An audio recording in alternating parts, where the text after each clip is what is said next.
because I started to study the teachings of Virginia Satir because I was touched by quotes like this. So, I mean, it's the perfect place to have it here at NLPU.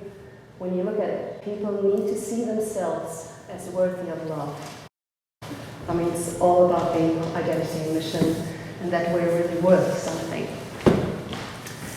So, when we talk about coping stances, in German we also say survival stances, which means people tend to get into certain positions, they directly get into behavior when they are stressed.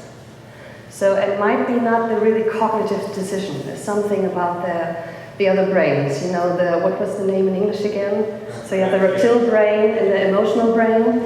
So you don't think about it, you just get stressed and then you rush into some kind of state. This is what she discovered. And I want to say in advance, it's not a typology or something. So it's not like a rice profile or something. It's just something that you've learned how to react when you think that you're not seen. So survival means someone doesn't acknowledge that I'm here, or I think my self-worth, the feeling inside of me, is depending on how others see me. That's mostly what we learn when we grow up. So we try to protect it. And it's quite interesting. We tend to protect it in a way we've learned. And to get into this, I want you to show that Virginia thought of communication as a part consistent of 3 parts. So I wasn't prepared to do this presentation here when I was at home. So when I was asked for it, I thought, well, okay, let's get some stuff, and I didn't manage to make on my iPad something like the English version. So there you see, the circle is communication. It's divided into 3 parts, and the first part is self. So how do am I aware of myself? The second part is andere, or others. You could even think of a German not able to spell correctly. So others, it's like an A, we spell it with an A, so actually there should be an O for you. And the third part is the context. Well, this isn't really new to us. This is how we handle it in NLP, but these will become more important when we step further. So, and I really would love you to get into action. So, and thank you for joining. Don't worry that you're sitting in the back, we will move the chairs anyway, so you don't get here into the group. Robert Dilts used to say a lot in the last days that we want to get everything into the muscle, which I really appreciate. I really experienced this as a true thing. So what I want to do with you now is to get something out of the muscle. So use our bodies in order to receive information that we're maybe aware of, or just become aware of by doing some special postures. Before we start, I want you to know and remember that what you are now only shows what you've learned. So anything you discover, maybe today, you can change that. It's just something that was in your muscle, now you become aware by getting it out of the muscle, and you can change it, of course. It doesn't show your potential. And I just love these quotes, that's why I brought some here.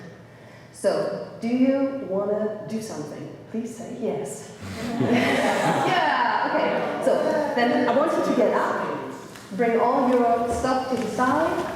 So, here it is called a stance, or even a sculpture. We sculpture something.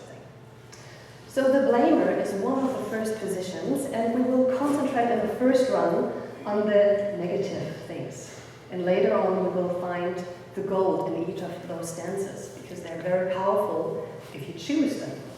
If you just rush into them, not thinking about it, just reacting, then they become quite tricky. Okay? The blamer I will do for you, and you are free to follow. It looks like that. So if you're right-handed, take your right foot and put all your weight on the front foot. Okay? Then take your arm and really blame someone. You can even imagine, please don't blame me. Imagine someone you really don't like, or you're having a discussion compassion with. So, blame. And for those of you who might get hot a little, it's not only that it's hot outside, it really sets off some energy. So it might be the reason. Just feel what it's like. Shake it off. And, of course, we will discover, I have just a wish from front, not like the DJ here. Gundi wanted to have both blaming. So, very shortly, both blaming, be quiet with it. Just get into the stance and make it with your thoughts and your body posture. Really overdo it. Both blaming. And you will see, holding the hands like this is like having a sword. You know, it's really fighting. Yeah, both blaming. Yeah, both blaming. And as we've already experienced this, go with your facial expression. This will make it even stronger. Okay, great.